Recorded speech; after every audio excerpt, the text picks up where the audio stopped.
Good buddy Tom Vernon and Casey's Sports Cafe, located right here on South Mount Vernon Avenue in Uniontown. The Firestone Insurance Agency in Normalville, and by Bogies at Duck Hollow, now under new management, serving lunches and dinners Monday through Saturday from 12 to 9 and Sunday from 12 to 5. Come on out, enjoy fine dining and a round of golf. Phone 724-439-2150, located at 374 Duck Hollow Road in Uniontown. George Von Benko with you on a little bit of a chilly Saturday morning, but it's going to warm up, and it's really going to warm up tomorrow and early next week. It's good that the weather is going to be getting a little bit warmer. We've got another jam-packed show today. 3 Fayette County Sports Hall of Fame interviews. I'm trying to catch up with those before our Hall of Fame golf outing and luncheon on June 19th at Pleasant Valley Golf Club in Connellsville. And, of course, today, the 151st running of the Preakness Stakes at Laurel Racetrack in Maryland, not at Pimlico, at Laurel. And Tom Wright, my prognosticator for the ponies, will be joining me at 11:30 to talk about the Preakness Stakes. So a little bit of time for maybe a couple of calls, but it's going to be tight. And the telephone number is 724-438-4593. Let's get to the scoreboard very quickly. And a real bad night for the Bucko bullpen. Real bad night as they blow a lead and lose the first game of a weekend series to the Philadelphia Phillies at PNC Park. And I've been telling you about the bullpen since spring training. And I didn't think they had enough in the bullpen, and now some guys are faltering. And this is going to turn into a real problem. And once again, poor defense opened up the inning for the Phillies when they rallied to take the lead. And defense continues to be a problem for this team as well. But the Phillies rally and beat Pittsburgh 11-9 last night at PNC Park. Elsewhere in the National League, Arizona beats Colorado 9-1. The rest of the schedule was interleague play. Washington nips Baltimore 3-2. Tampa Bay over Miami 7-2.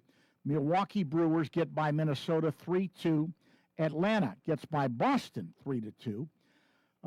Cincinnati downs Cleveland 7-6.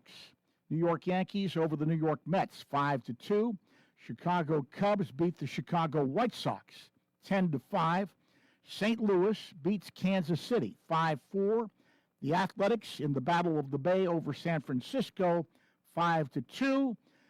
LA Dodgers, it's no longer the Battle of the Bay because they're going to be moving to Las Vegas, but they still call it the Battle of the Bay. Los Angeles beats the Angels 6-0, and San Diego shuts out Seattle 2-0. Now, in the NBA playoffs, series now tied at 3 apiece as Detroit beats Cleveland 115-94. And San Antonio wins their series with Minnesota over the Timberwolves. The Spurs beat the Timberwolves 139-109. So, that's a look at the scoreboard. Very quickly, look at sports obituaries. 2 prominent ones this week. 2 very prominent ones. First, from the world of football. The Denver Broncos have lost a member of their Ring of Fame. Former quarterback Craig Morton, who led the Broncos to their first Super Bowl appearance, passed away May 9th. He was 83 years of age. Morton spent 6 seasons with the Broncos from 1977 to 1982.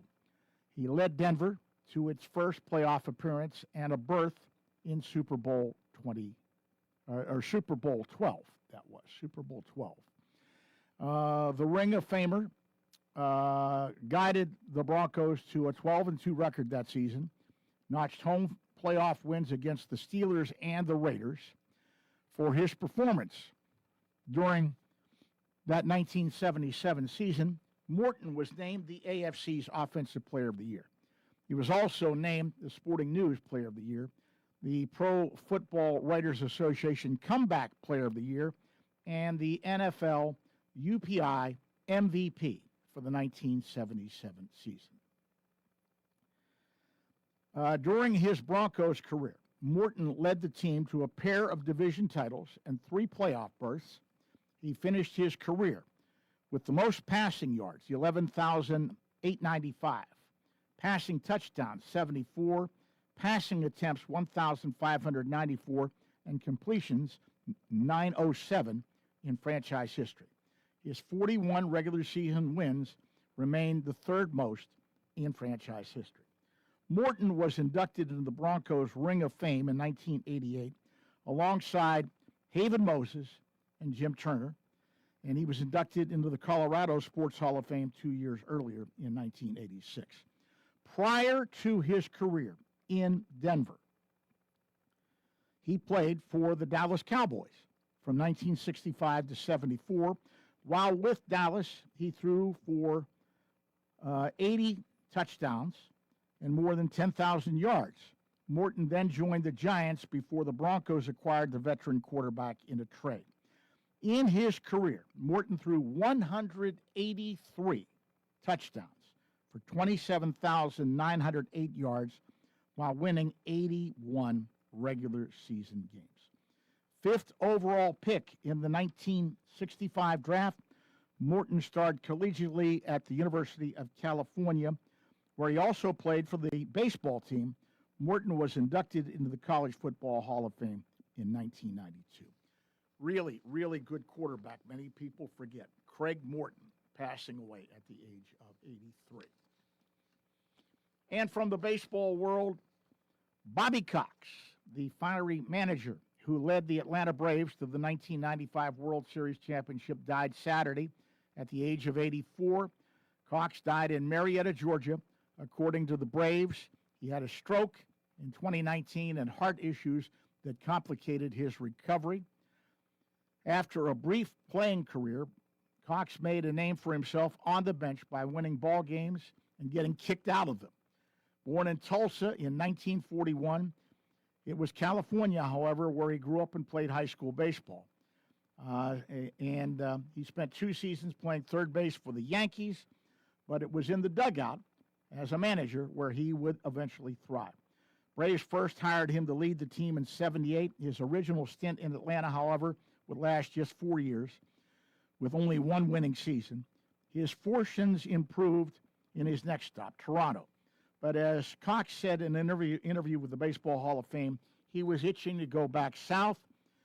When Braves owner Ted Turner rehired him, it was in the front office as a general manager. But after a few seasons, he returned to the dugout.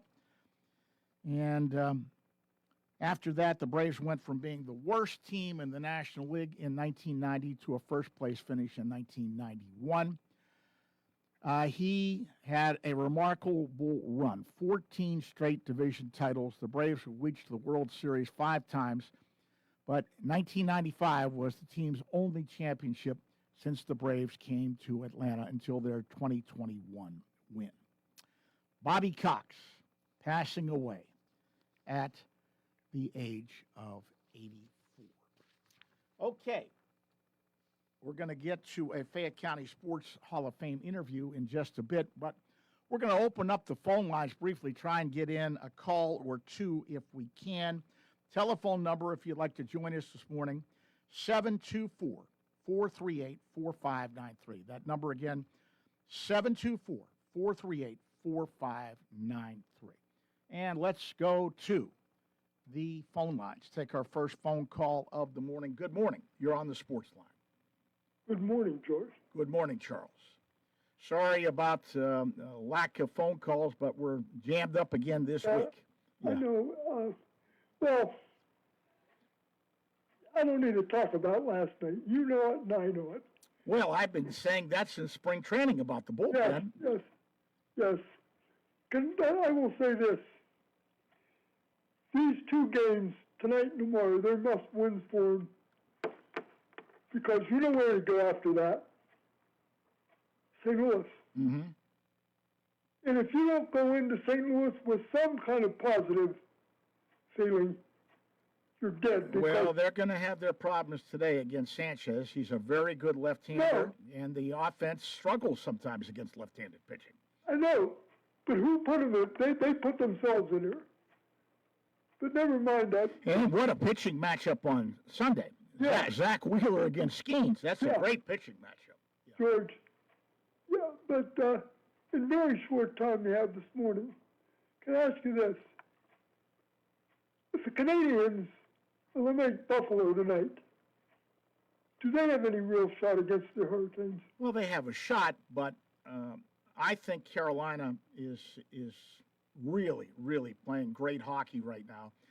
Montreal is a force to be reckoned with, and they've gotten great goaltending, but I just think Carolina right now is a different animal. The way they play, they're so tough to play against. Do you think that will be an extended series? Could be. But I don't think Montreal is going to go quietly into the night. If it's Montreal, hey, they got to win that game tonight first. They won in Buffalo the other night. George, I want to ask you this for a short time. I know you're not a big NBA fan. No, I'm not. But I'm the same way. I used to like NBA. I loved it. I mean, I was the only guy when I was on the air in Pittsburgh that ever even talked about the NBA. George, but I want to ask you, if it comes down to Thunder Spurs, who do you like? Probably the Thunder. But I really am giving just an opinion. I'll be honest with you. I haven't watched any of it. I know. And when I do watch it, I watched a little bit. I can watch maybe 2 minutes, and I got to turn it because it's nothing but a 3-point shooting contest. Yeah. For me, that's not basketball to me. For me, George, nobody plays defense anymore. No. But anyway, I figured that might be interesting because of Thunder, and then you go, oh, who's that Frenchman? Wembanyama or whatever. Wembanyama, yeah.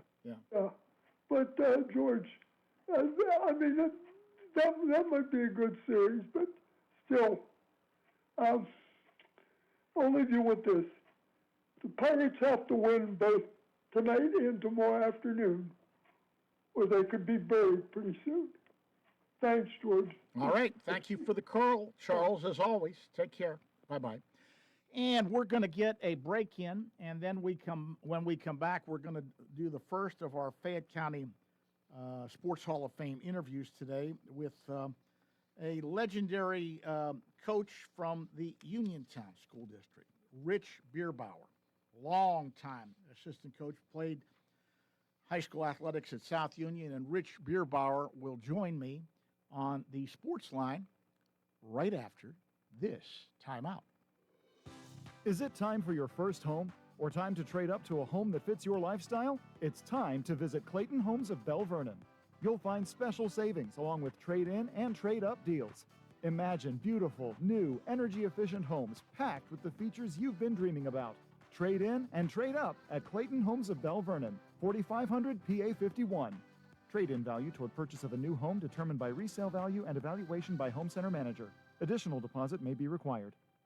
You can go to Big Box Medical Office. Now serving number 3,943. Or Hi, come on in. How are you? for personal, professional health care you can trust, see Dr. Paul Hardley and nurse practitioners Tara Bozek, Jessica Reckhart, and Stacy Morris, proudly serving our community for over 30 years. Need care today? Walk-ins are always welcome. For your primary care, call Dr. Paul Hartley at 724-437-1109 or visit ppcp.org. Or Serving number 3,944.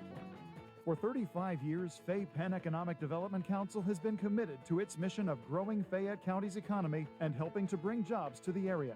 Whether you're a startup, existing, or new business in Fayette County, Fay Penn's lending team can work with you to decide if the Fay Penn Loan Fund suits your business's needs. Fay Penn's Loan Fund offers loans starting at $10,000, pending qualifications. Visit faypenn.org to learn more about financing opportunities for your business and to complete a pre-application form. It's gorgeous outside, which means it's time to get to Bittersweet Cafe of Farmington. From their incredible daily lunch specials featuring farm-to-table fresh ingredients to their refreshing drinks, frozen treats, smoothies, and iced tea, Bittersweet Cafe has something for everyone. Enjoy this beautiful spot nestled in the Laurel Highland Mountains, just a few miles outside of Ohiopyle on Farmington, Ohiopyle Road. Follow them on Facebook and Instagram.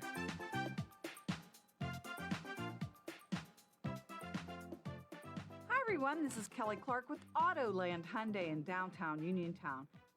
724-208-5281. What makes buying your next vehicle for me worthwhile? I make it a very easy 5-step process. You look, you shop, you ask, you decide. And I listen.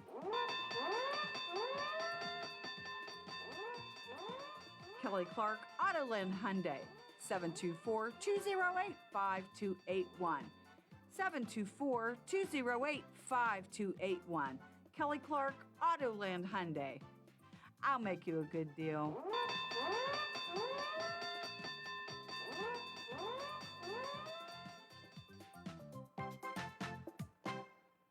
If you're an athlete, you know the importance of a strong recovery.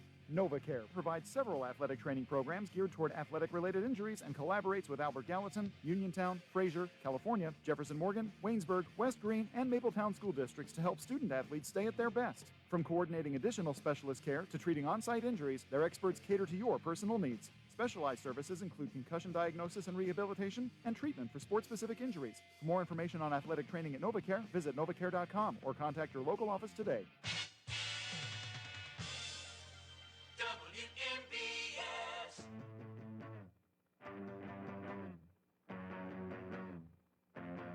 Hi, this is Rob King. You're listening to the Sportsline with George Von Benko on WMBS. And welcome back to the Sports Line on this Saturday morning.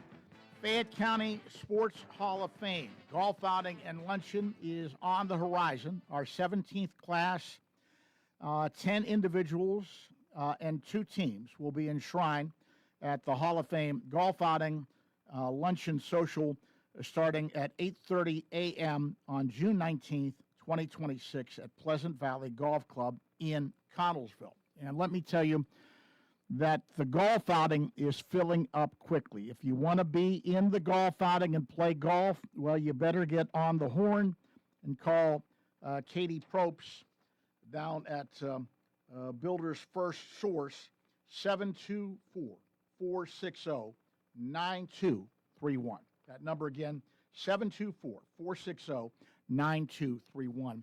Golf filling up very quickly. And the luncheon tickets are starting to go as well. So you might want to take care of that as soon as you can. One of the folks included in this class has a long career in athletics in Fayette County. Longtime assistant coach, served as a head coach for a while, too, in the Uniontown School District. Rich Bierbauer is part of this class, and Rich is on the line with me right now.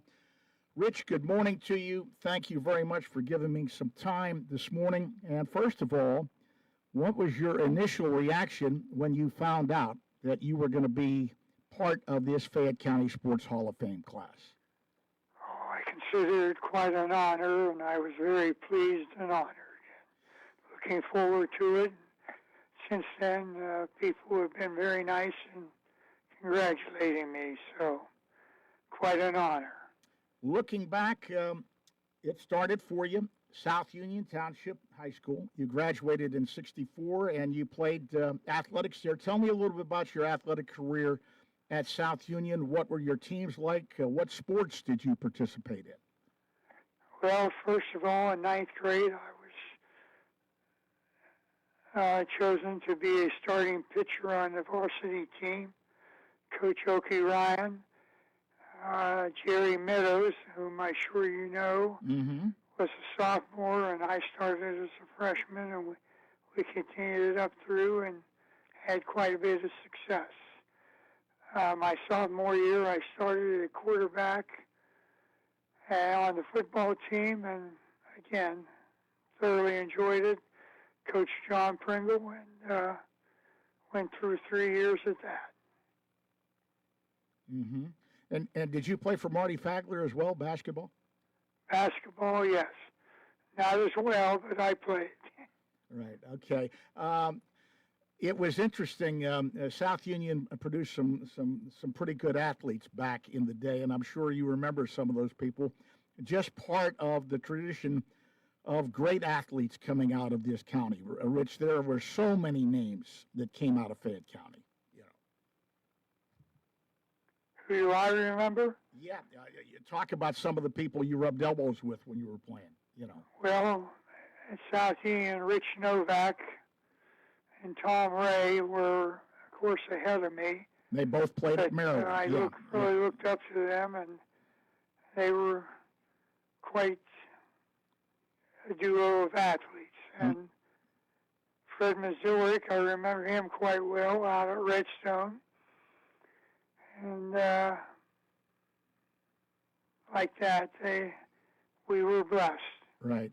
Now, tell me what happened after South Union. Where did you matriculate to college, and did you play sports in college as well?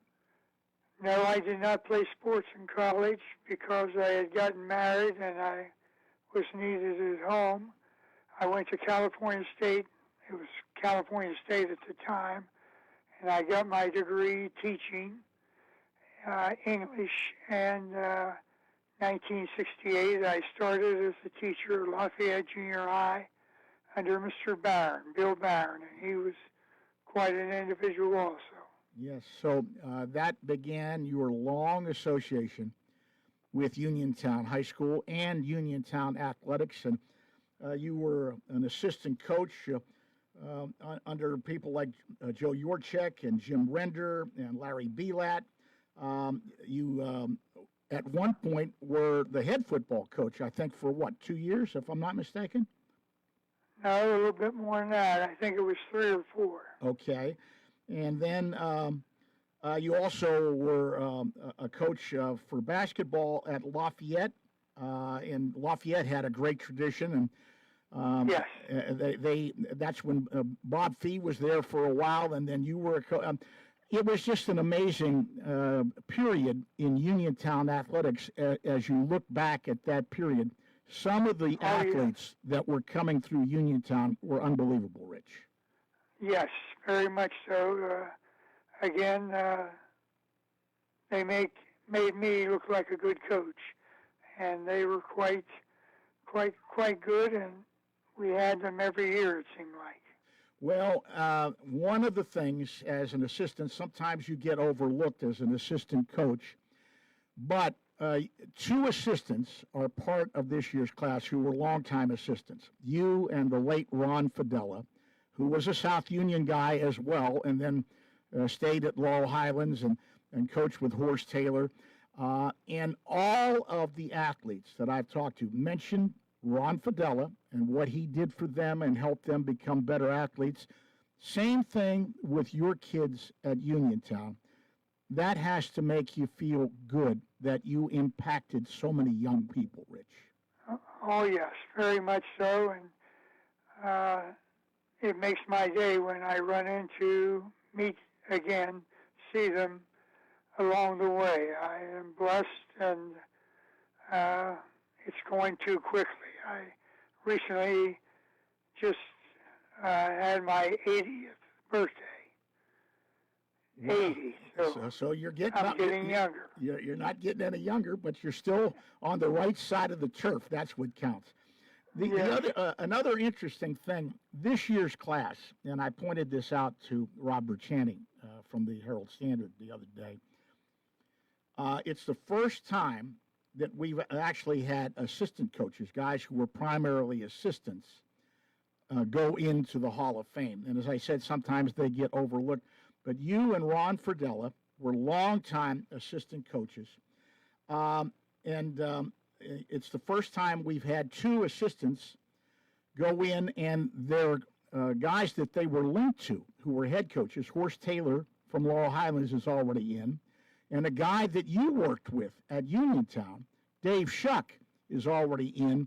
It's the first time we've had an assistant coaching tandem going in, and their guys that were their head coaches are already in. It's a pretty unique situation, isn't it, Rich?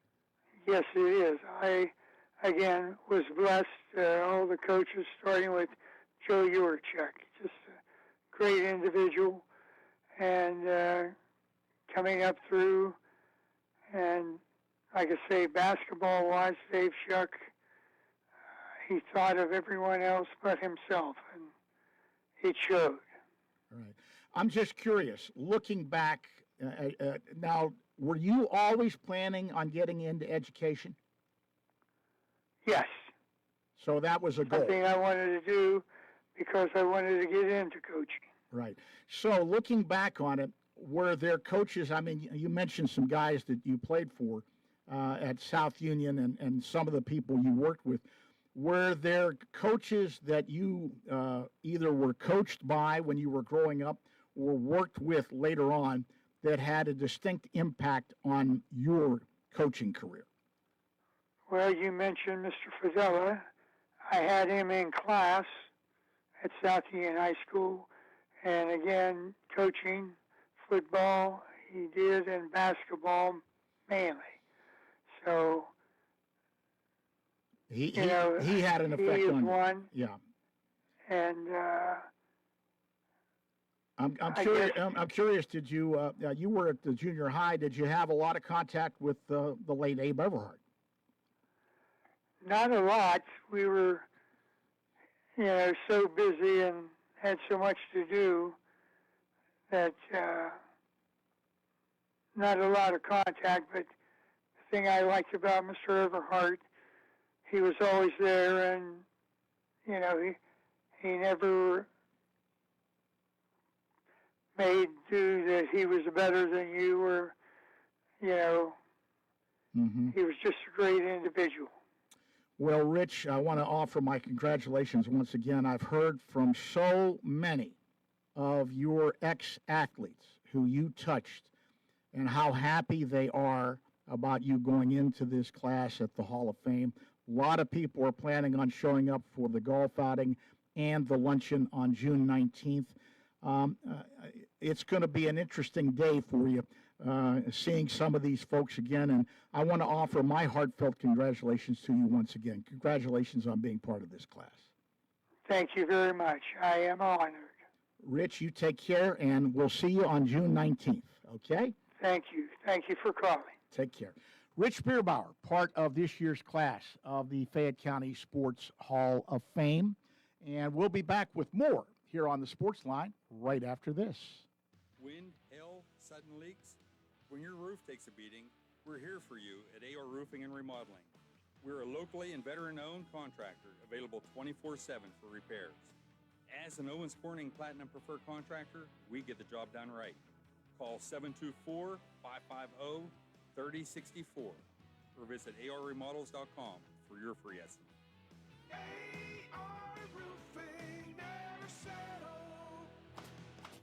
When your home runs on the internet, slow just isn't an option. Armstrong Fiber's gig speed internet is built for households that need every device firing at full speed, all at the same time. We didn't outsource this. Our people build it, engineer it, and install it throughout neighborhoods ourselves. Fast, dependable, and rooted right here with you. Proudly local, fiber-powered. Armstrong, keeping you connected. Visit armstrongfiber.com to get started today. Why move? Grow into the home you love and transform your space with First Federal of Greene County. They offer home equity loans, home equity lines of credit, and FHA Title I home improvement loans, all to keep your roots planted where you want to be. Visit a loan officer today or lock in your rate before the market heats up and apply online anytime at ffgc.bank. First Federal Savings and Loan Association of Greene County, member FDIC, equal housing lender, NMLS number 458729.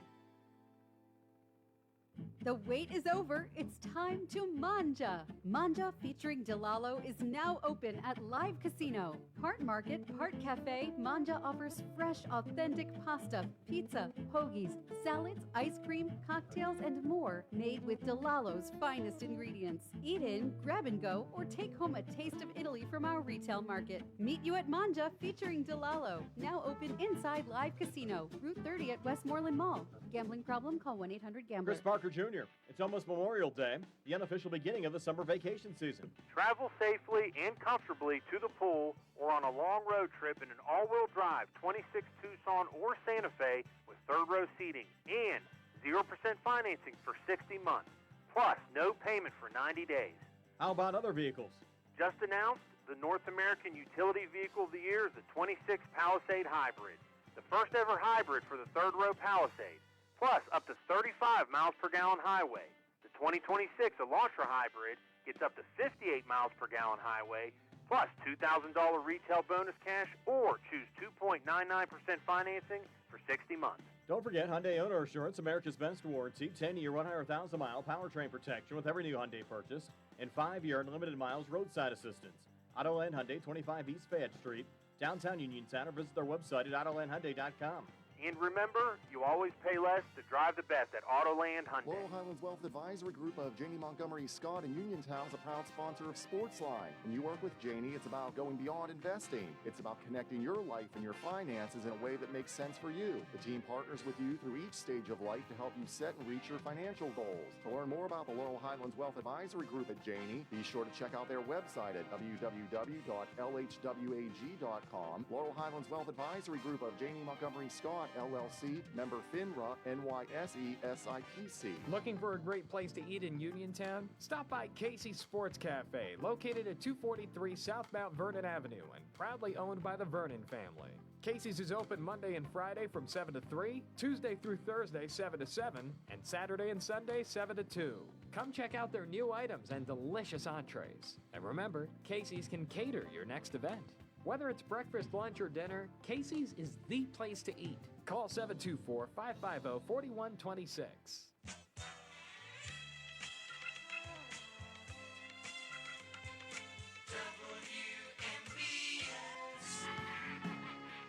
Hi, this is Penguins broadcaster Phil Borg, and you're listening to the Sportsline with George Von Benko on WMBS.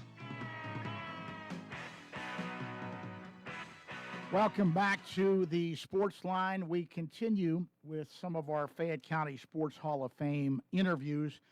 The 17th class of the Fayette County Sports Hall of Fame is going to be inducted on June 19th at Pleasant Valley Golf Club in Connellsville. Golf outing followed by a Hall of Fame luncheon. And tickets for golf are going great guns. If you want to play golf, you better get on the phone. Give Katie Probst a call down at Builders First Source at 724-460-9231. Also, you might want to think about picking up your luncheon tickets as well. Give Katie a call.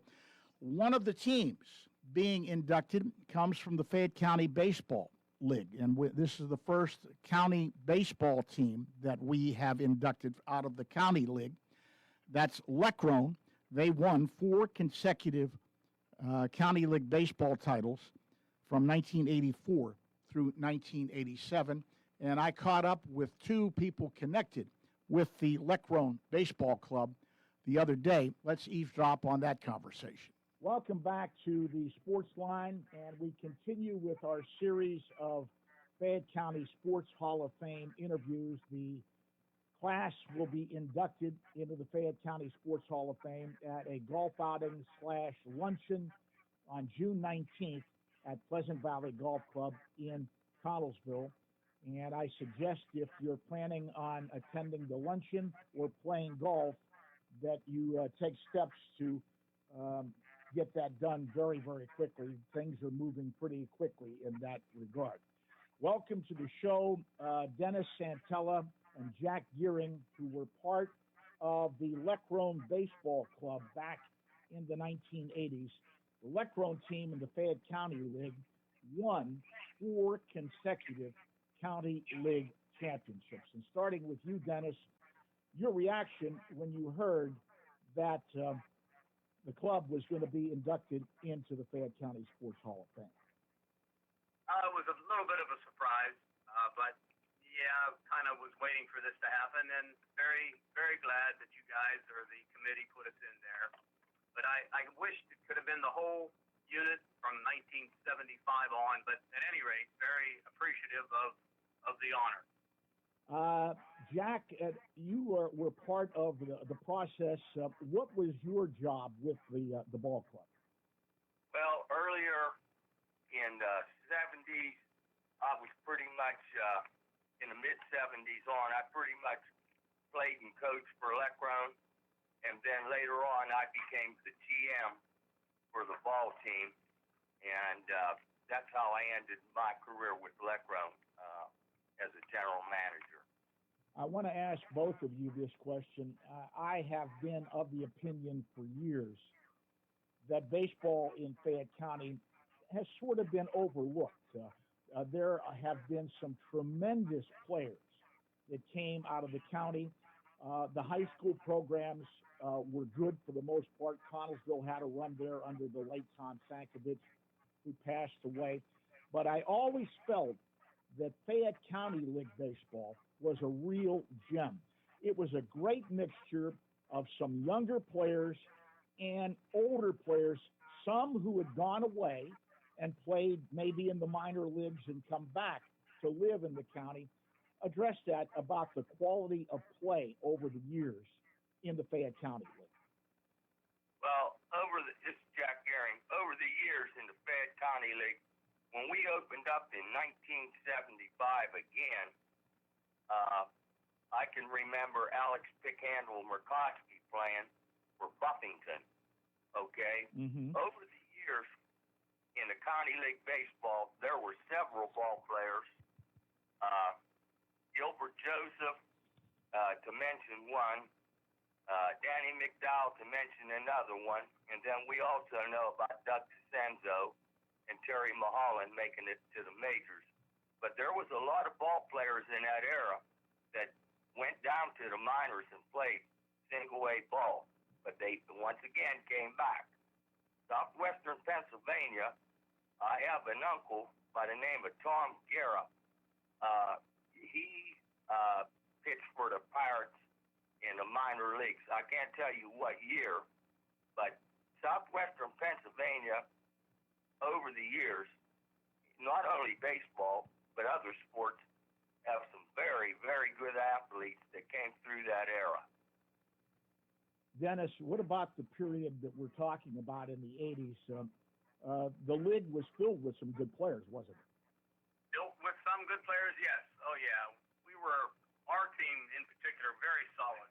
There was a writer from the Trib that called us a team of minor league proportions, which was a compliment to us.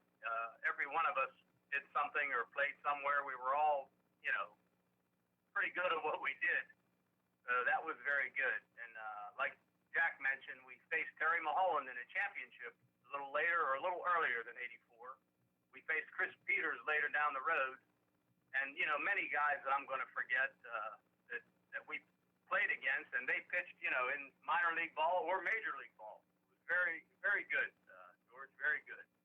Tell us how you guys went about putting the club together. Most of the guys were local guys and had local ties. How did that process work? Okay, this is Dennis. I'll tell you, in the beginning, it was all local, pretty much local people, and a lot of guys came from Greene County. Carmichael's over to us, and it just matriculated or materialized from there. After each year, George, I would get with Jack and Artie Schaefer, look at our roster, see what we might need for the next year, and normally we would call West Virginia University and or Dominic Christie, if you remember Dominic. I do, yeah. He had a list of players that could help or needed summer ball, and we would contact two or three or four of those, and we would get them most likely or normally.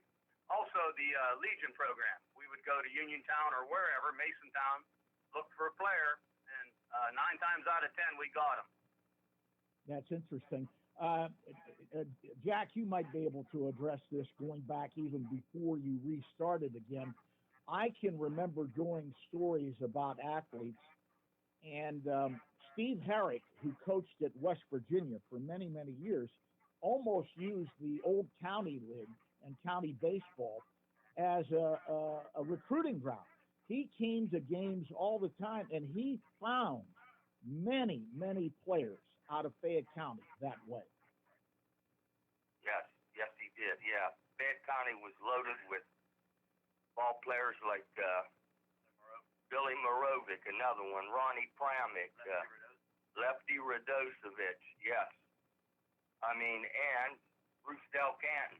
Well, yeah, before us, Yeah, Bruce was signed out of the county league. Yeah. Yes, he was. So a great history. Well, let's talk about this run. You guys had been good, but did you see this 4-year run coming? Did you see it starting to take shape that you guys were going to be that dominant? I think we did.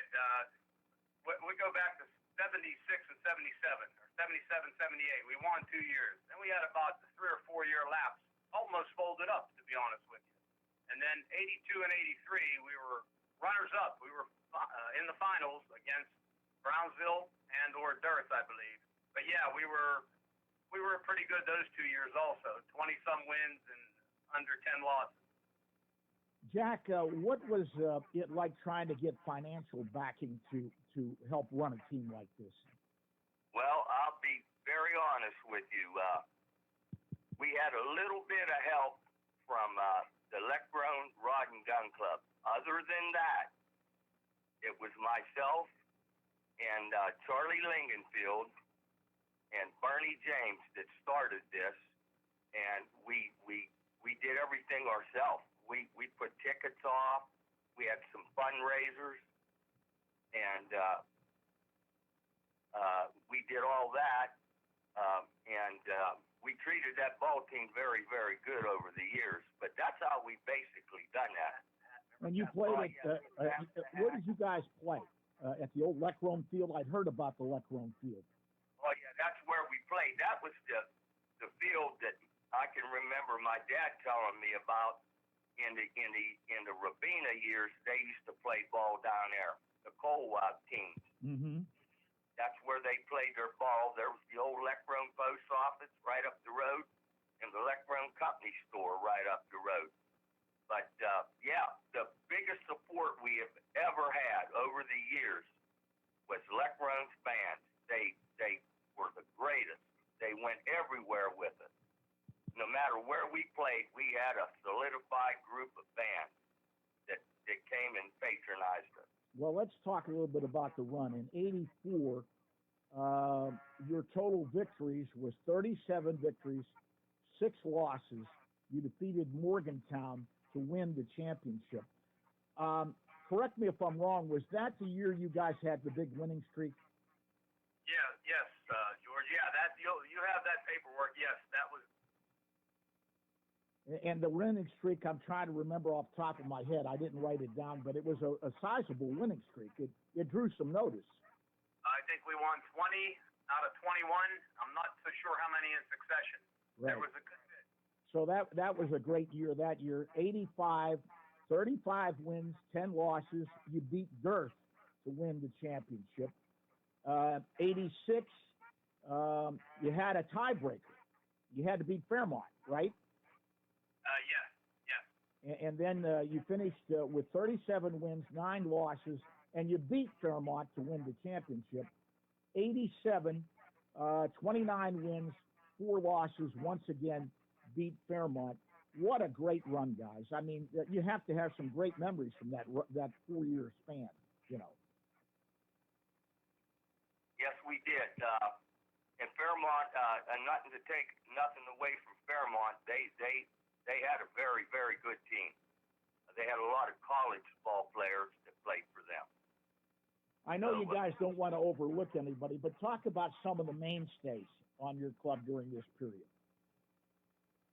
Yeah, that's a tough one. I don't want to overlook overlook anybody, man, but geez, I myself all 4 years, Rudy Picorni, John Spack, Mark Hozak, John Apicella, Jim Burns. Like I said, there's so many names, George, and I'm going to overlook someone, and I surely don't want to do that. I'm curious, who was, in your opinion, your top pitcher, your go-to guy during this period? Well, Hozak, Mark, was 10-0 in 1984, and I'm not so sure how many victories he had. And I'd have to go with Mark myself. How about you? Yes, same thing. Yeah, I don't want to overlook anyone. Ed Rayberg, towards the end, he's in the 86 or 87 picture. He did very well also. And many others. Dave Perry, Larry Kumar. You had a kid from Bell Vernon you asked me about, Brad Bauer. Brad, the guy you asked me about, I forgot his name. Brad Bowden? Bowden was not a pitcher. Yeah, Brad Bowden was a Bell Vernon kid. Yeah. He was not a pitcher. Not a pitcher. Yeah, he was a regular player, but he was. So you guys, as I said, not only you went to Bell Vernon, you went to a lot of places to get players. Well, I think Mr. Von Benko, a lot of these guys wanted to come and play for Leckrone because they knew that we had a great organization, we had a good manager in Archie Schaefer, and good coaches, and they just want to, all kids want to play on a winning team. Yeah, we became pretty notable, and yes, people contacted us after a while. And then some of our guys coached baseball, like Mark Edenfield or whomever. They were coaches at high school levels and brought players that way. So you had a little pipeline going. Yeah, very, very good pipeline, yes. Yeah. So just to look back, and the numbers are striking. Your 4-year total during this period, from 84 through 87, 138 wins, 29 losses. That's a win percentage of a little over 82%. That's pretty darn good, guys. Yes, it was. But like I said, and another thing, when we played, a lot of the ball players supported each other. If you was down a little bit batting, they gave you an uplift, and that all gelled together. No jealousy, all camaraderie. Yeah.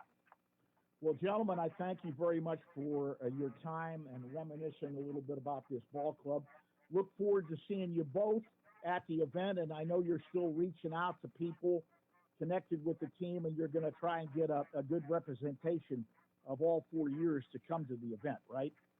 Yes, we are working on that presently right now. Well, gentlemen, thank you very much, and once again, congratulations on your induction into the Fayette County Sports Hall of Fame. Thank you. Thank you, George. Dennis Santella and Jack Earing talking about the Leckrone baseball team, the 84 through 87 club that won 4 consecutive Fayette County League baseball championships, part of this year's class for the Fayette County Sports Hall of Fame. And a reminder once again, Fayette County Sports Hall of Fame golf outing is slated for 8:30 a.m. Friday, June 19th at Pleasant Valley Golf Club in Connellsville. The Hall of Fame luncheon will follow, and golf is filling up quickly. Let me suggest once again that you reach out to Katie Probst at Builder's First Source, 724-460-9231. That number again, 724-460-9231. And the luncheon is starting to fill up as well. Katie can help you with luncheon tickets as well. 17th class of the Fayette County Sports Hall of Fame as we roll on. And that brings us to the end of hour number 1. We've got a jam-packed second hour coming up. Another Fayette County Sports Hall of Fame interview coming up after the news. The other team that's going in, the 2005 Connellsville wrestling team, Tom Doldy will be on. Tommy Doldy talking about that wrestling team that won the WPIAL team championship and the PIAA team championship that year.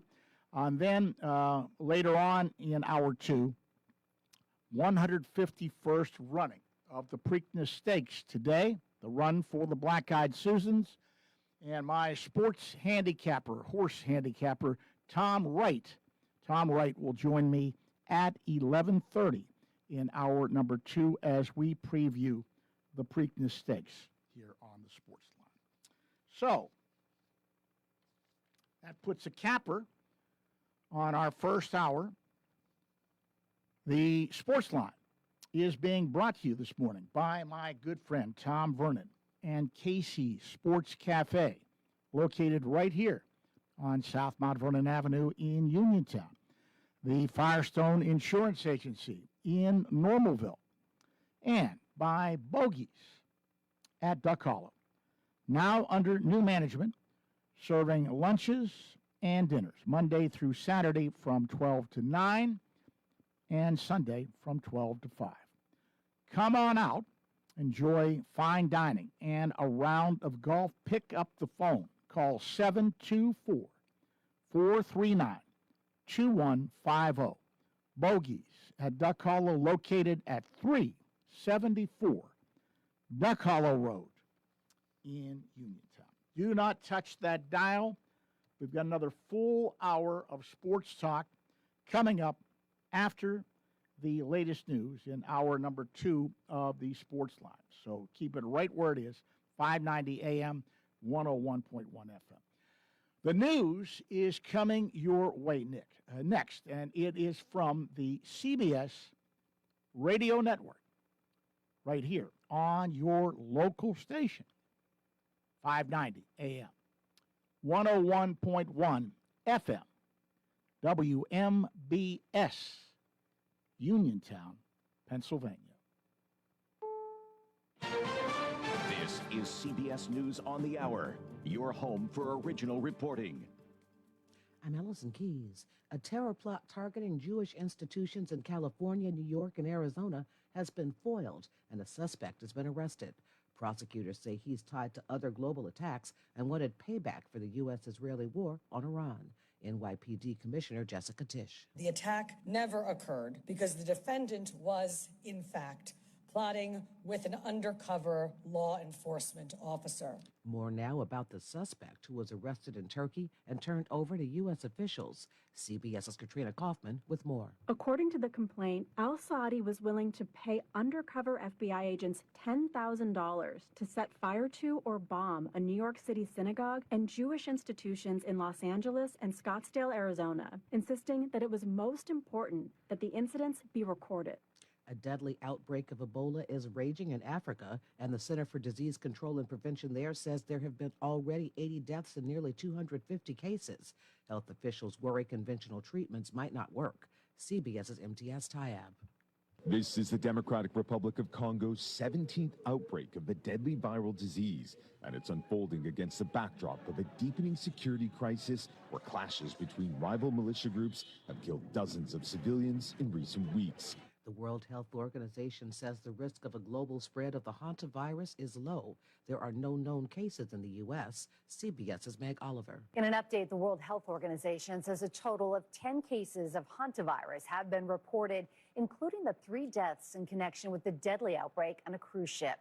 That number is down from 11 after one passenger's test was found to be inconclusive and later negative. Workers at the nation's busiest commuter rail system, the Long Island Railroad, are on strike. The union says. We're sorry that it comes to this, but I want the riders to know. I want our employees to know. I want our members to know. I want New York to know that we did everything we possibly can do to get a deal done today. Does your team seem tired? Researchers at the University of Minnesota say only 22% of teens sleep at least 7 hours each night. Black and Latino teens and teens in low-income households get even less sleep on average. The study cites the same issues that have plagued teens for generations, including increased homework, jobs, and pressure to stay up late with peers. But new issues include ever-present screens and social media use, and feelings of social isolation and burnout. Michael Wallace, CBS News. The Preakness is today, just before 7 p.m. Eastern, but there will be no Triple Crown winner this year, as the winner of the Kentucky Derby isn't running. This is CBS. I want to know what's going on in the world. I'm Tony. There are big questions that all of us are asking. I want to get you the answers. How are you? I'm Tony DeCopel. Join me on the CBS Evening News. Route 21 Furniture. Take the road to your perfect home. Sleep well tonight. Try out a new mattress from Route 21 Furniture with a large selection of mattresses, all sizes and comfort levels, with great prices, free local delivery and setup, and financing options. Route 21 Furniture. Open weekdays 9 to 5, Saturday 10 to 5, Sunday noon to 4. 724-737-2222 or Route21Furniture.com. Route 21 Furniture. Take the road to your perfect home. Uniontown Liquidation Outlet wants to thank you for borrowing our special pay at 2025. Come shop with us for the lowest prices around. We have toys, home goods, tools, electronics, and much more. We offer layaway, so stop in today and ask us how it works. We are located inside the Uniontown Mall. The Uniontown Liquidation Outlet. Visit us on Facebook, Uniontown Liquidation Outlet. Hope to see you soon. Big changes decades ago made a huge dent in musical history. 60 years ago, the Beach Boys album Pet Sounds changed everything. Inspired by the Beatles' Rubber Soul album, Brian Wilson went beyond the group's surf sound, creating sophisticated harmonies on what was the first pop music album to be considered a cohesive work, not a simple collection of songs. Pet Sounds then sparked the Beatles to stretch their imaginations on Sgt. Pepper's Lonely Hearts Club Band. Steve Kathan, CBS News.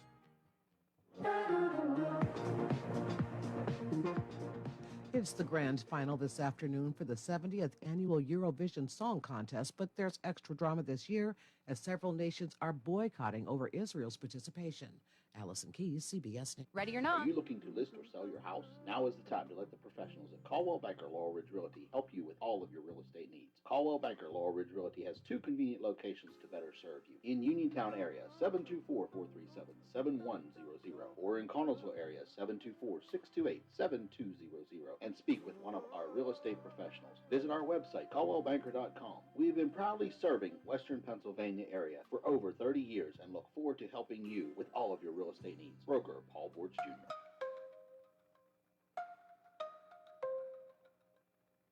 It's the perfect time to upgrade your outdoor area with a new fence from All Around Fence Company, conveniently located on Route 40 in Uniontown. All Around Fence has been installing quality residential, commercial, and farm fencing for more than 46 years.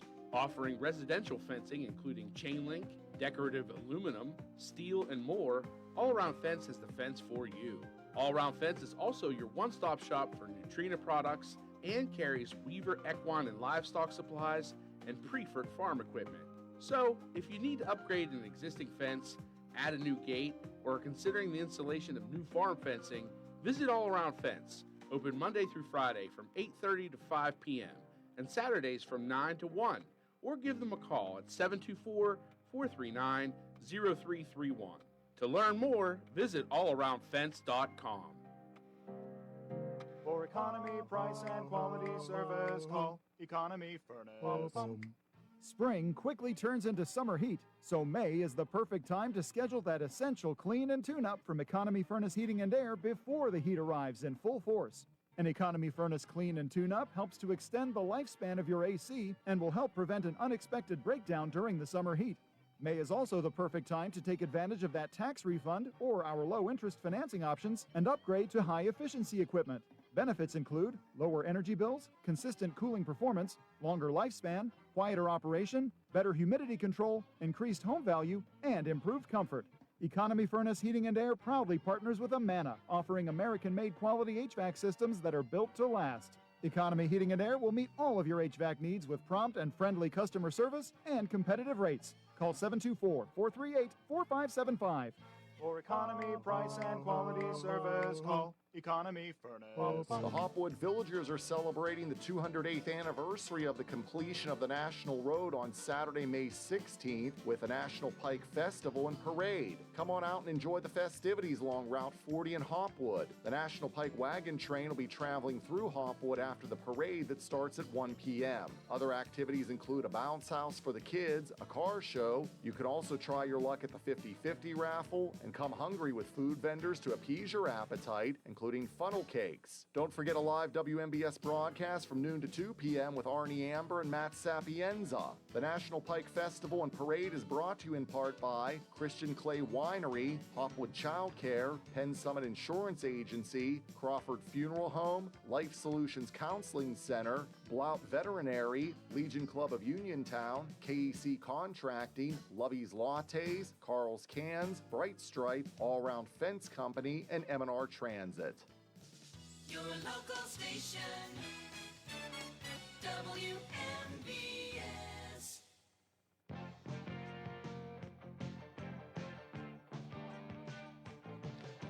Welcome back on board for our number 2 of the Sportsline, being brought to you this morning by my good buddy Tom Vernon and KC Sports Cafe, located right here on South Mount Vernon Avenue in Uniontown, the Firestone Insurance Agency in Normalville, and by Bogies at Duck Hollow, now under new management, serving lunches and dinners Monday through Saturday from 12 to 9, Sunday from 12 to 5. Come on out, enjoy fine dining and a round of golf. Phone 724-439-2150, located at 374 Duck Hollow Road in Uniontown. George Von Benko with you as we forge ahead into hour number 2 of the Sportsline, and we pick up where we left off with the Fayette County Sports Hall of Fame golf outing and luncheon coming up June 19th at Pleasant Valley Golf Club in Connellsville. Tickets for golf are going quickly, and so are luncheon tickets. So if you want to attend and play golf or just go to the luncheon, better pick up that phone and give Katie Probst at Builders First Source a call. That number, 724-460-9231. And we continue with our Hall of Fame interviews. We did the first team being inducted, the Leckrone baseball team. The second team in this year's class of inductees is the 2005 Connellsville wrestling team. They won the WPIL team title and the PIAA team title. And joining me on the phone, great name in Connellsville wrestling, his dad built the program. Tom Doldy made Connellsville wrestling what it was. His son Tom carried on the tradition and was the coach of this 2005 team. And Tom Doldy, welcome to the show. Thank you for the time this morning. I appreciate you having me. Thank you so much. First of all, your reaction when you heard that this 2005 Connellsville wrestling team was going to be part of this class here in 2026. Filled me with a sense of pride. They're definitely deserving. This team was special in so many ways. I can't even tell you. It definitely deserving, I would say. Well, it was part of a great legacy at Connellsville High School, and the wrestling tradition and legacy was built by your dad. You were part of that. You watched it happen, and it still continues. Connellsville wrestling is back on top again these days. It's a great legacy, great tradition. It is. It has been going strong since the inception. The team started in like 1968, 69, around there, and it has been going strong ever since. What is it, it takes a special kind of athlete to do wrestling because there's a lot of self-sacrifice there. I know some of the guys, go through starving themselves to make weight and things like that. And it really is a lot of self-sacrifice. If you're going to be a wrestler, you got to put the time and effort in. It's definitely a level of dedication that stresses most humans. most people, it's just a level of commitment that takes a special kind of character. There's a weight element to it that keeps you at a certain weight class. So, when everybody's going out for pizza on Thursday night, you have to sacrifice that and maybe miss that party, So there's a lot of that goes on. There's a lot of training elements to it that definitely singles out a certain type of person. I remember talking with your dad years ago when he was inducted into the Fayette County Sports Hall of Fame. And, people may not realize it. He was not a wrestler. He didn't know an awful lot about wrestling. He learned about wrestling before he built the program. But one of the things he built the program on was the younger kids and bringing them up through a system. And it seems to me, I just visited not too long ago the new wrestling facility, which is beautiful, by the way, that Connellsville have. They've invested money, in a wrestling facility, their room and everything, and but that continues to this day, and that's how Connellsville wrestling has been what it is, because it's built on a foundation of the young kids and bringing them up through a system. Yeah. The very first Junior Olympic, that's what it used to be called, the Junior Olympic wrestling team, I was actually on that very, very first team. It started up in the mountains at one of the elementary schools. We had a couple mats, old mats delivered up to that elementary school, and we used to practice in there at nights, and that was the very first inception of the Junior Olympic program. And then it just built from there. You hire from within the program. One of our tenets that we always coach by was hiring within the district. So every coach we ever had was a teacher in the district or somebody that came through the program and wanted to give back to the program. So that was one thing in building a sense of pride that, it's a hometown kind of thing. And, my last year coaching football, I think we had 14 coaches, and every single one of the 14 was a teacher in the district. And I think we had 92 kids on that football team that signed up for football that year. So, one of the tenets of coaching here that me and my dad always lived by was hiring within the system. Looking at this particular team from 2005, could you see that you were building toward this kind of special season? Were there signs? Well, actually, that's the couple amazing things about this team. Number one, we had 55 kids on the roster. And the most amazing thing about this team, and from the inception of the team tournament in PIAA history, we're the only team ever to not have a single transfer. So that was all homegrown. Yeah, it was homegrown. We made T-shirts that said homegrown. Bob Lombardi, the president of the PIAA, actually asked me for a T-shirt, one of those T-shirts, which I gave him. And the amazing thing now, every team now that you see, in the top 3 or 4, they all have transfers. Even Connellsville has 3 or 4 transfers on that team that they have now. But we're the only team ever to win that championship that didn't have a single transfer on the team. Just out of curiosity, can you remember what the team was like the year before? Were there signs that you were going to be this good? See, that's the other amazing thing about the 2005 team. We probably graduated 4 starters from the previous team. Probably the most decorated wrestler in the history of Connellsville graduated the year before that team, Jared King. Jared graduated, and there was 3 or 4 other students that graduated that made that previous team special. But we did not. Going into the 2005 season, we had some ups and downs in that season that were unbelievable, really. And we just got better and better. One of the things I'm going to talk about at the induction, is, I always tell students that a wrestling season is different from most other seasons in sports because it's 5 months long. It's the best word I can describe it by is grueling.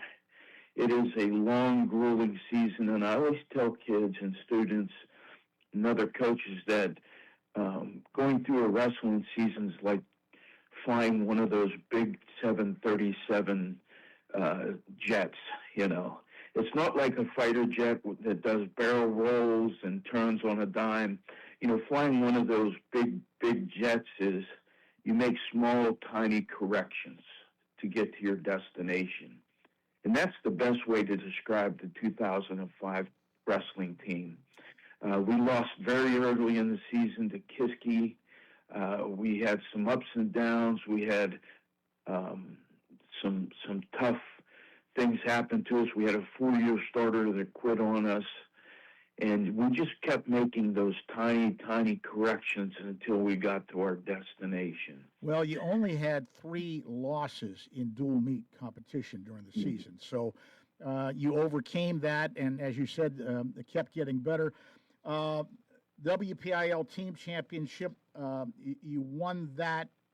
And what do you remember about the WPILs? Well, we went into the season, end of the season there. We had lost to Kiski early. So we weren't, I don't think we were seeded number 1. I can't remember how the seeding went. But anyway, we wrestled Waynesburg in the semis. Another great name in wrestling in the area, yeah. Wow, was that a match? I mean, we had a couple losses in that match, and it went down to the very last bout.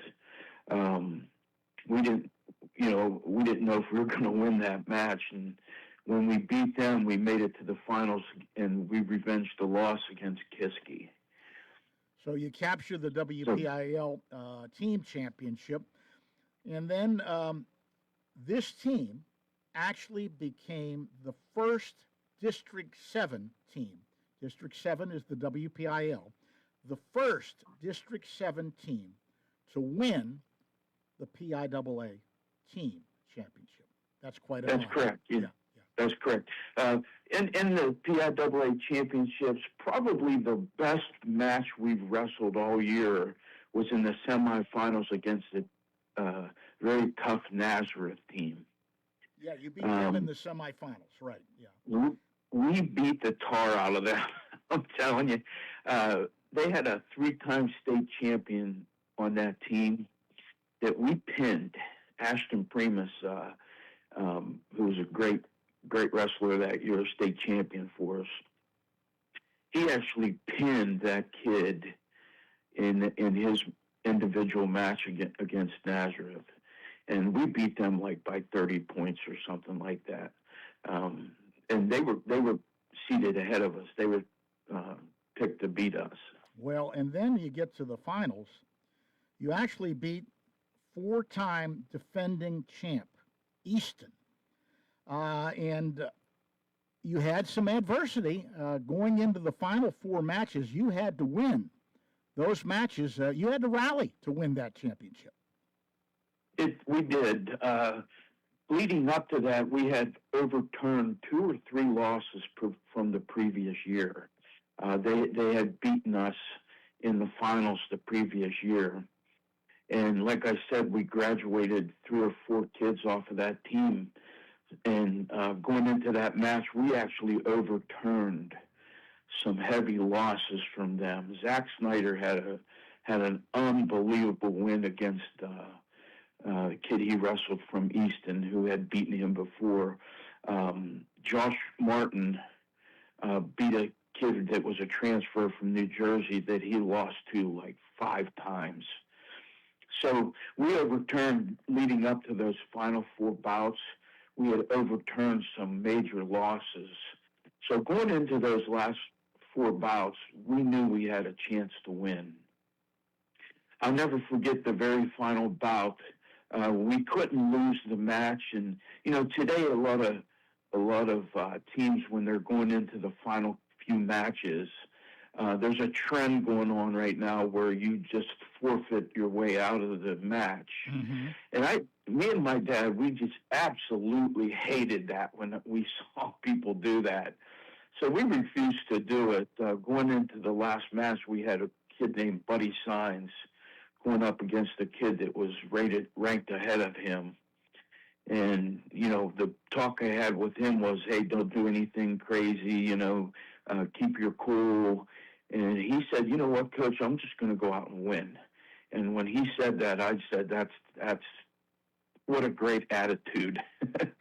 So he went out and he won that final bout, and what a great experience it was for Connersville Wrestling. Well, yeah. Tremendous memory. You wound up beating Easton, which has always been a big wrestling power, 34-25 to win the PIAA team championship. You mentioned Primus. I'm just curious because I didn't see it in some of my notes. Other than Primus, was there anybody else that was a state champ that year? Yeah, we had a kid named Stephen Bell that was a senior that year. He won a state championship. He lost in the finals of the WPILs to a kid from Plum who was really, really good. And we faced that same kid in the finals. We went into overtime, and he got a takedown in the first minute overtime, the first overtime period, to win a state championship. It was a great experience. Right. Well, listen. And we had Go ahead. We had a kid named Zach Snyder, who was captain on that team, and he took 3rd in the state that year. So we had 2 finalists, and he lost in the semis in overtime. So he could have easily been a 3rd finalist on that team. Wow. We had great effort by some great kids on that team. Well, Tom, great memories, and I'm sure that you probably are getting a little bit of goosebumps thinking about what happened that year and the way it unfolded. I'm hoping, I know you're contacting a lot of your former athletes. I'm hoping that you get a good turnout for the luncheon to be honored on June 19th at Pleasant Valley Golf Club. Yeah, we're getting the word out now. I have some of the kids that were on that team. They're not kids anymore, obviously, but they're contacting each other. They kept in contact with one another, so we're hoping to get a good turnout from that team. Well, that's something I've noticed about Connersville Wrestling. All through the years, there seems to be a pretty good fraternity among Connersville Wrestling folks, There is, yeah. Yeah.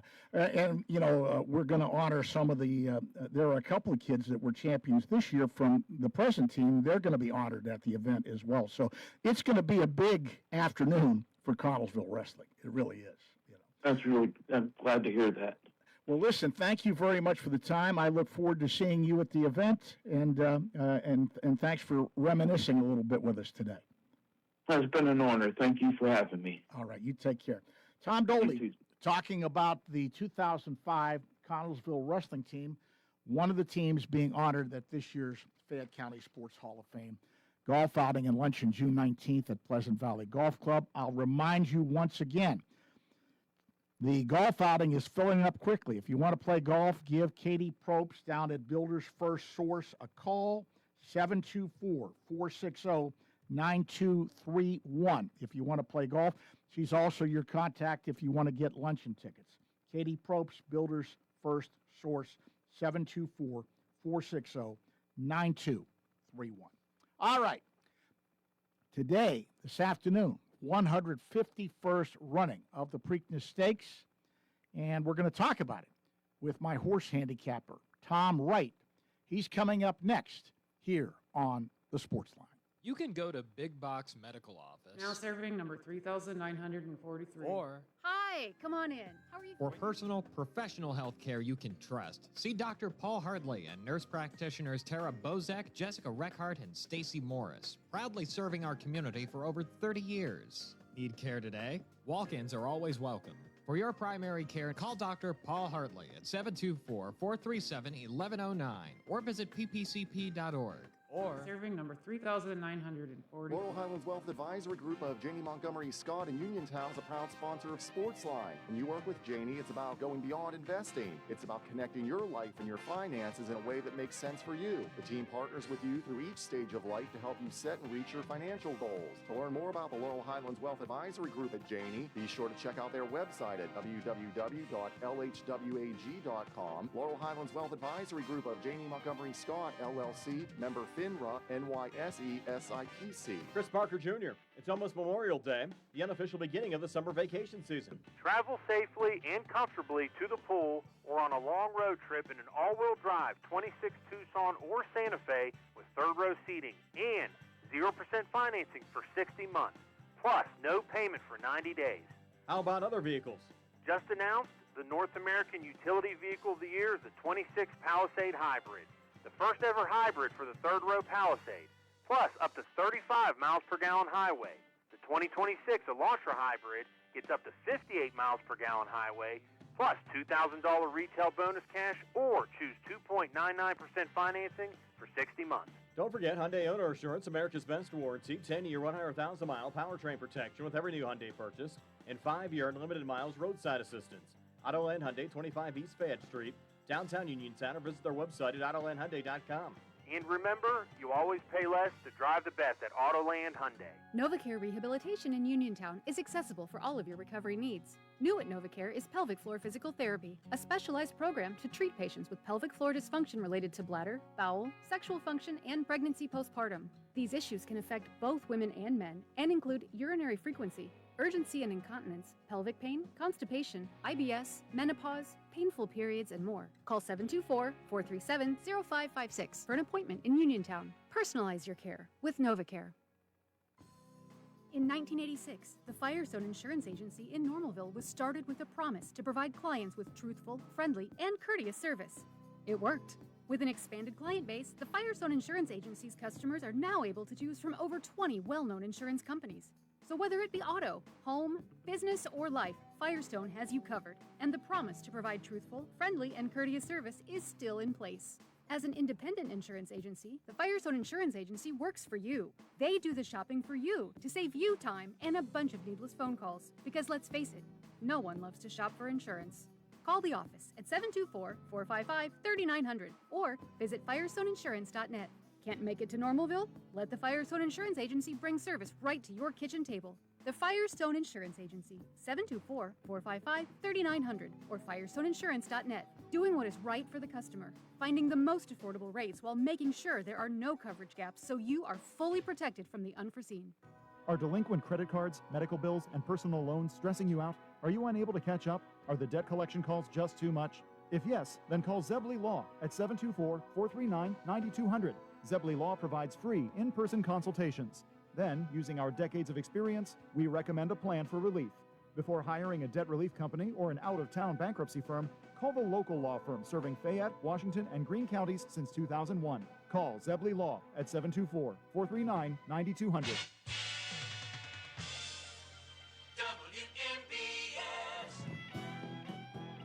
Hi, this is Pirates broadcaster Greg Brown, and you're listening to the Sportsline with George Von Benko on WMBS.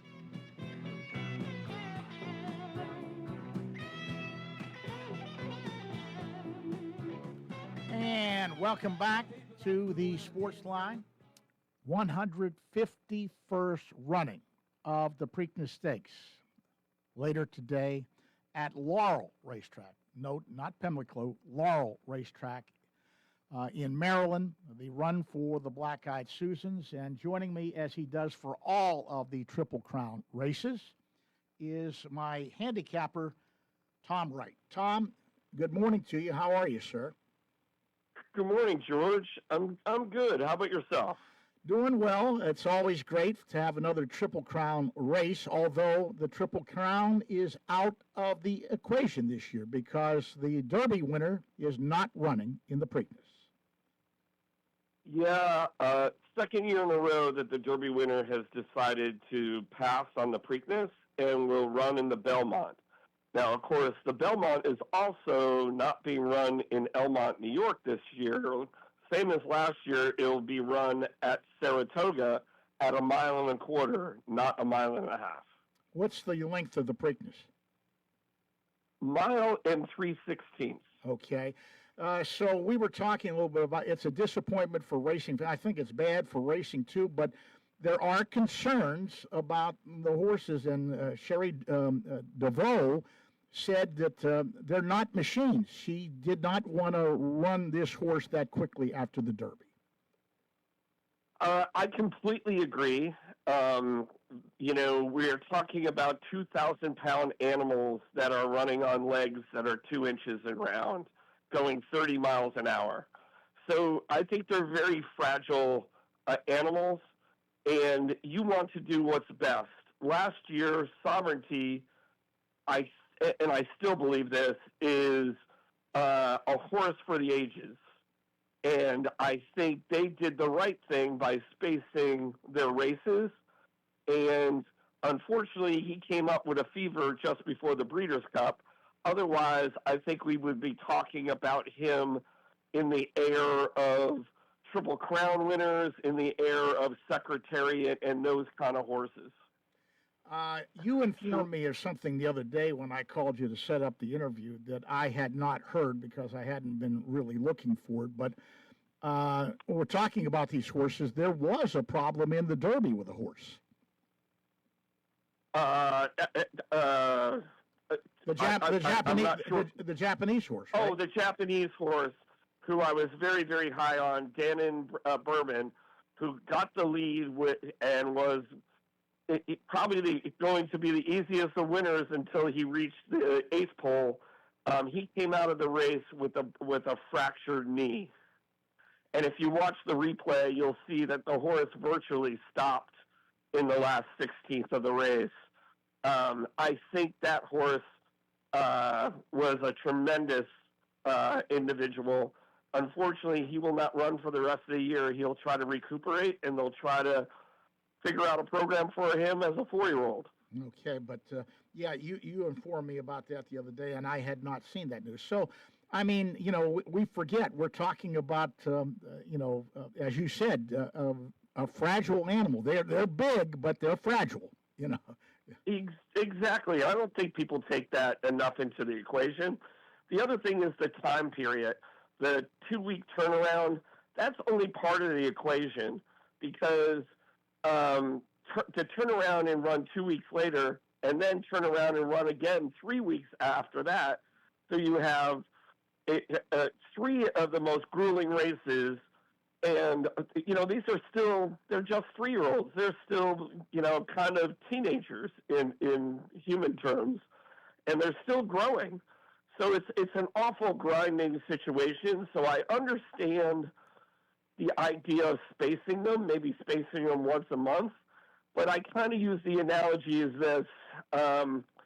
Nobody would really love the NCAA basketball tournament if they played one weekend and then they had 2 weeks off and then played another.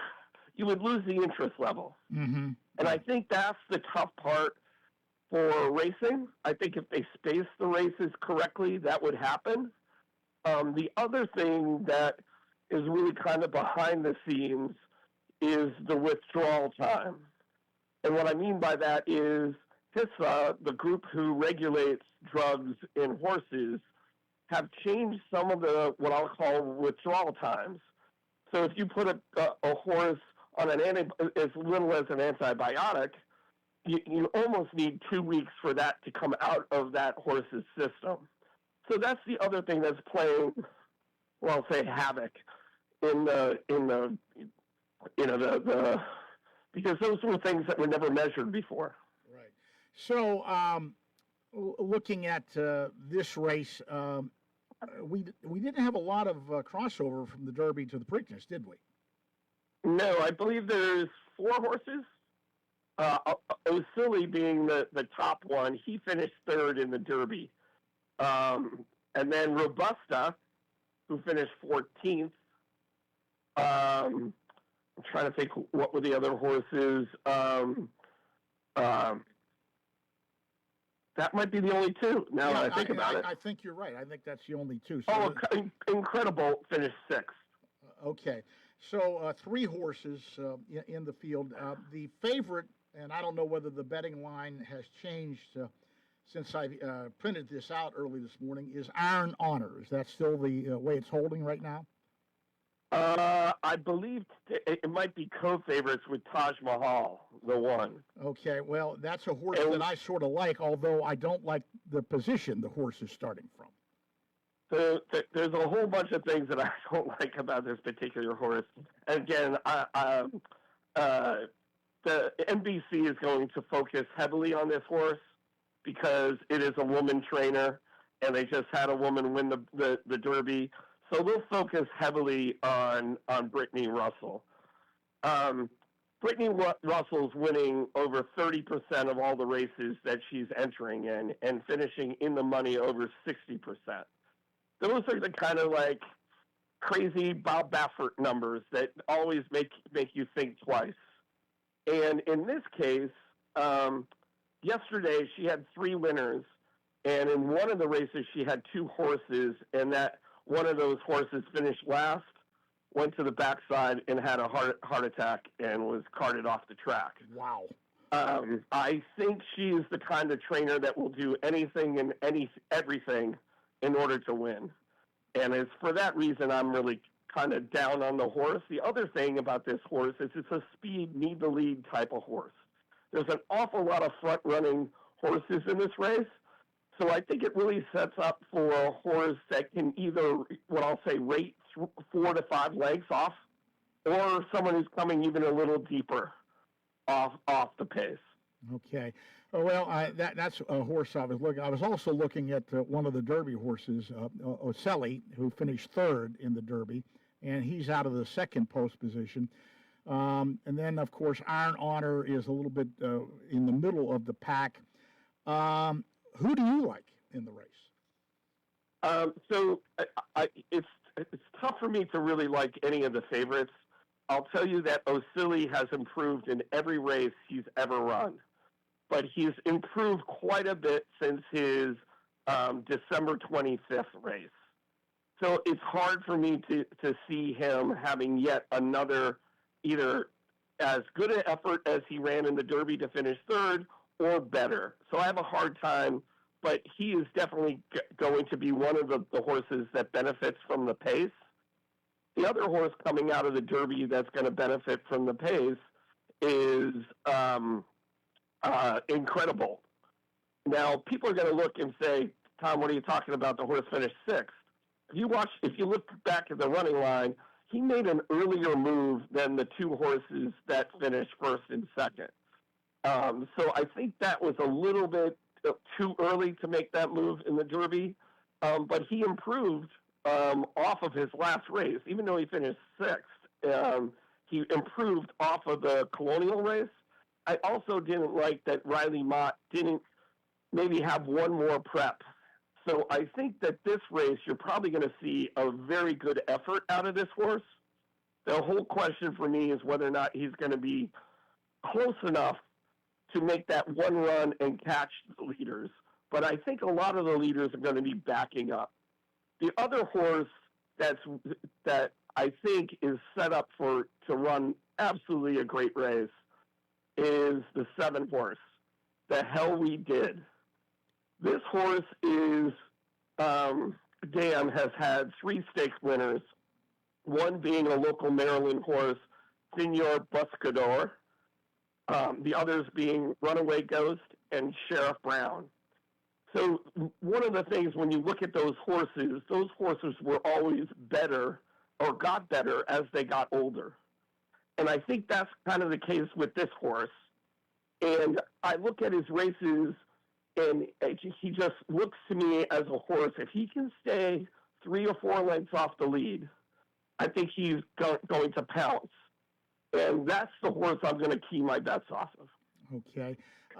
When I was looking at it, I looked at some of the horses, and I always try to look for a long shot pick too. So you might just want to wager a little bit of money on a long shot. That's the way you win money, right?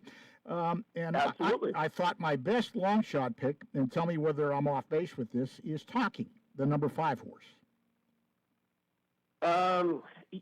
Again, sometimes I think this is an interesting horse because of Danny Gargan. He's a very successful New York trainer. He's shipped well. This is a horse that's coming out of the bluegrass, so there absolutely is quality there. But his running style, again, is pretty much on the pace or just barely off it. He does get IRAD. To be honest with you, I put a big question mark beside him when I did my first pass of the races. I just happen to like some others better, but I can't fault you at all for taking a horse that's probably 30 to 1 or more. Right, and that'd be a nice payout. Now, just on sentiment alone, and you're going to laugh at me as you normally do. Just on sentiment alone, I can't pass up Napoleon Solo. All we need now is Ilya Kuryakin, and we got it made. The man from Uncle. The man from Uncle. You got to go for the man from Uncle. So he was one of the early favorites for the Derby after winning the Champagne Stakes at Aqueduct in October. Mm-hmm. His 2 races this year, the Fountain of Youth and the Wood Memorial, haven't had that kind of success. He just hasn't been the horse that he was at a 2-year-old, and sometimes that happens. They mature very quickly, and they just plane out. And I would have had to seen something better in his last 2 races. I just can't. I know there's going to be a lot of people that look at that Champagne Stake, and they say, well, he's one of the fastest horses in the race, and he's going to be long odds. But I just can't. When I see 2 races, you can forgive 1 bad race, but I can't forgive 2 bad races. The other thing that you always have to factor in, what have you heard about weather? Unlike where it's raining in Louisville today, Laurel looks great. It looks like it's going to be absolutely perfect weather. I have TVG on, and it's sun is shining bright. I think it's a perfect day for Laurel. So it's not going to be a factor, you don't think? All right, No. So recapping, give me my trifecta. Your trifecta, give me my trifecta. Okay, so I really like this 7, The Hell We Did. I do like the 12, Incredible, more than I like Oh Silly. And I going to have to use the 1, just because I know the connections, and I know that she's such a high-rate trainer. And the other bomb I might use, if there's a horse that's going to get the lead and kind of sneak away, I think could be the 14, Pretty Boy Maya. That's the only horse that I think that other riders might let go. And if it does, it has a chance to maybe sneak away and steal the race. But in looking at the races both yesterday and a few that have run already today, it hasn't been what I'll call a speedway. It hasn't been, the horse on the lead wins. It's been the horses that come 3-4 lengths off the lead that have been winning. That being said, everything I've read leading into the race, they think it is going to be a hot pace. There is. When I went down the list, over half the horses want the lead. So it's going to be a fast pace, which does help both Incredible and Oh Silly. Okay, so it'll be interesting to see. How much longer are they going to be at Laurel, or is this where it's going to be all the time from now on? So is this a very big question right now because they had budgeted, I've forgotten how many million from the state of Maryland to rebuild Pimlico. But if you remember, they have another problem going on. It's that bridge that the ship hit. Mm-hmm. So their budget constraints are much different than they were when they decided to buy Pimlico. My guess is it's not going to happen in a short period of time. The new Belmont is on schedule to open, I think it's September 15th. But I just have this feeling that there's going to be a big crater in the in the land there at Pimlico for quite some time. Wow. So I appreciate the time as always. Looking forward to watching the race, and of course, I'll put the invitation out. I hope you will join me for the run for the Carnations, the Belmont, when we get to that point. Absolutely. All right. Hey, thank you very much for your time, and enjoy the race today. Okay. By the way, let's just mention when I did send you a text after the Derby, because I was totally amazed at how that horse came from last to win it. That was incredible. Yeah. The other thing I'll mention that we didn't tell your listeners, but both last year's Sovereignty and this year's Golden Tempo were both out of Bernardini mares. So in other words, the grandfather of the horse was Bernardini, who, in my mind, was probably the greatest horse that never got the credit he deserved because of Barbaro breaking down in the Preakness. Mm-hmm. So it's just interesting that kind of ties back. But yes, an amazing run. Jose followed his brother Irad and was able to get out. And, of course, the horse was a dead closer, just kept coming. Right. Well, listen, we're going to watch today the run for the Black-Eyed Susans, and I'm going to be watching with much interest. I may wager a couple of shekels here or there. It always makes it a little bit more fun, right? Yep. Don't forget about the 7 horse. I really think that's going to be an interesting horse today. I won't. Thank you very much. Take care, Tom Wright. Thank you, George. You have a great day. All right. Bye-bye. Tom Wright, handicapping the 151st running of the Preakness Stakes. We're going to get a break in. We haven't had a lot of time for phone calls, but we're going to have a little bit of time here at the end of the show. If anybody so desires, give us a call, 724-438-4593. We'll have a little bit of time to take a couple of calls here at the end of the show. 724-438-4593.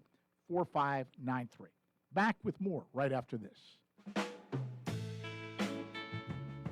Is your lawn getting shaggy?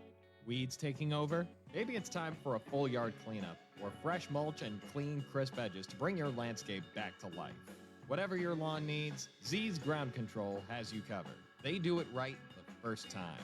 Call 724-366-9150 today for your free estimate. Z's Ground Control. You grow it, we mow it. The wait is over. It's time to manja. Manja featuring Delalo is now open at Live Casino. Part market, part cafe, Manja offers fresh, authentic pasta, pizza, hoagies, salads, ice cream, cocktails, and more made with Delalo's finest ingredients. Eat in, grab and go, or take home a taste of Italy from our retail market. Meet you at Manja featuring Delalo. Now open inside Live Casino, Route 30 at Westmoreland Mall. Gambling problem? Call 1-800-GAMBLER. Right Stripe, Bay County's premier asphalt seal coating professionals. Locally owned by Matt and Lexi George. Bright Stripe specializes in residential and commercial asphalt seal coating, also excelling in line striping and layouts, thermoplastic, and infrared asphalt repair. Bright Stripe has succeeded due to their commitment to quality work for 30 years. Bright Stripe, 724-437-6090, or visit bright-stripe.com. BRITE-stripe.com. Yeah, they're the people I trust. It's the place I go. Home, warehouse, where a house becomes a home. Warm weather means more outdoor living.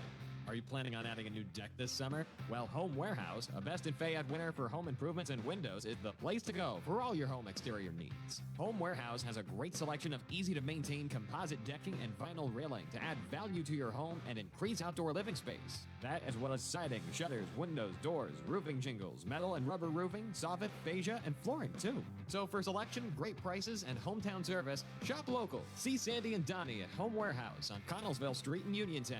Shop Monday through Friday, 8 to 4:30, Saturday, 8 to noon. They're the people I trust. It's the place I go. Home Warehouse, where a house becomes a home. Is it time for your first home? Or time to trade up to a home that fits your lifestyle? It's time to visit Clayton Homes of Bell Vernon. You'll find special savings along with trade-in and trade-up deals. Imagine beautiful, new, energy-efficient homes packed with the features you've been dreaming about. Trade in and trade up at Clayton Homes of Bell Vernon, 4500 PA 51. Trade-in value toward purchase of a new home determined by resale value and evaluation by home center manager. Additional deposit may be required. Looking for a great place to eat in Uniontown? Stop by Casey's Sports Cafe, located at 243 South Mount Vernon Avenue and proudly owned by the Vernon family. Casey's is open Monday and Friday from 7 to 3, Tuesday through Thursday 7 to 7, and Saturday and Sunday 7 to 2. Come check out their new items and delicious entrees. And remember, Casey's can cater your next event. Whether it's breakfast, lunch, or dinner, Casey's is the place to eat. Call 724-550-4126.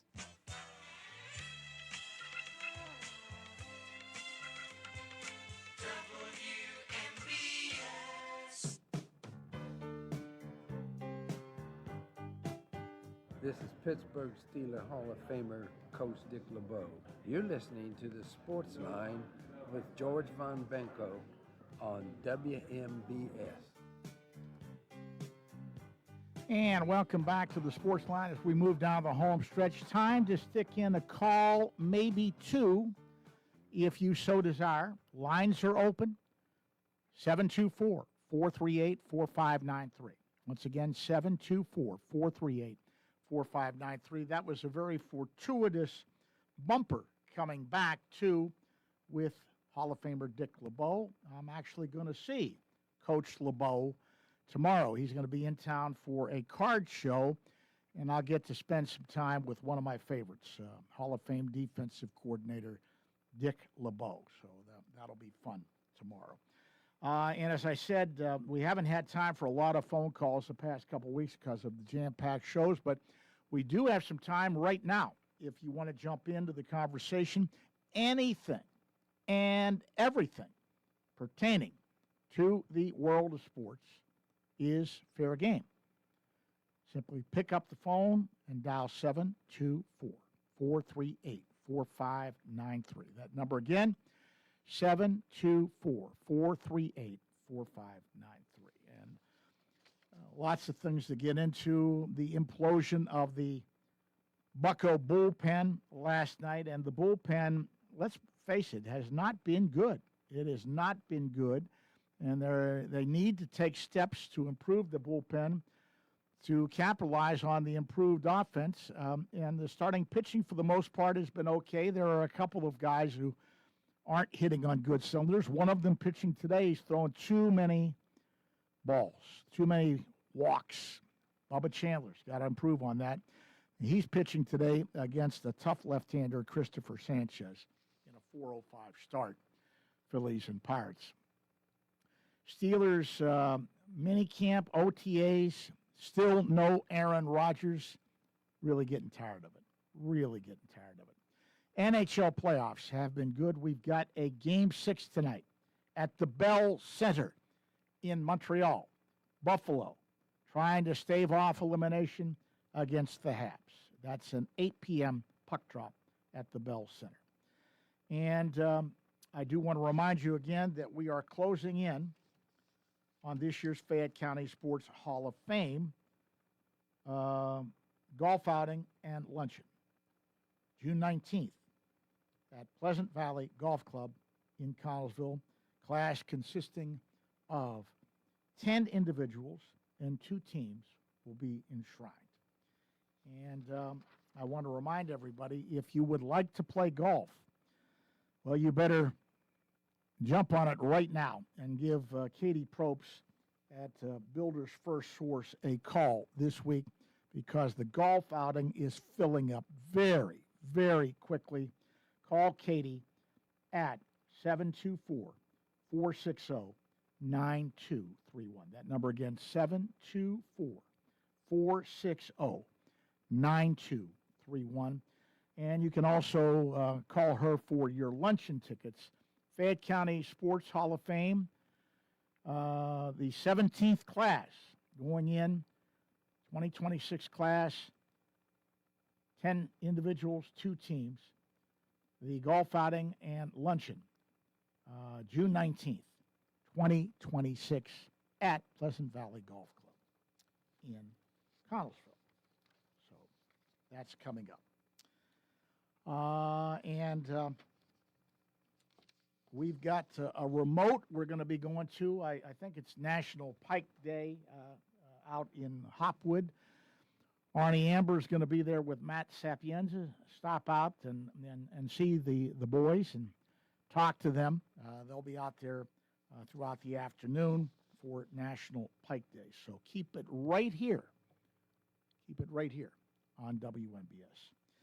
George Von Benko bidding you and yours a very, very pleasant good afternoon.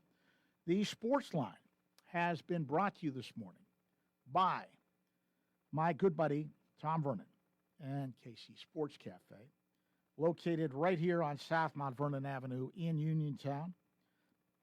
The Firestone Insurance Agency in Normalville, and by Bogies at Duck Hollow, now under new management, serving lunches and dinners Monday through Saturday from 12 to 9, Sunday from 12 to 5. Come on out, enjoy fine dining and a round of golf. Simply phone 724-439-2150. Bogies, located at 374 Duck Hollow Road in Uniontown. That puts a capper on today's show. The news is coming your way next from the CBS Radio Network, right here on your local station.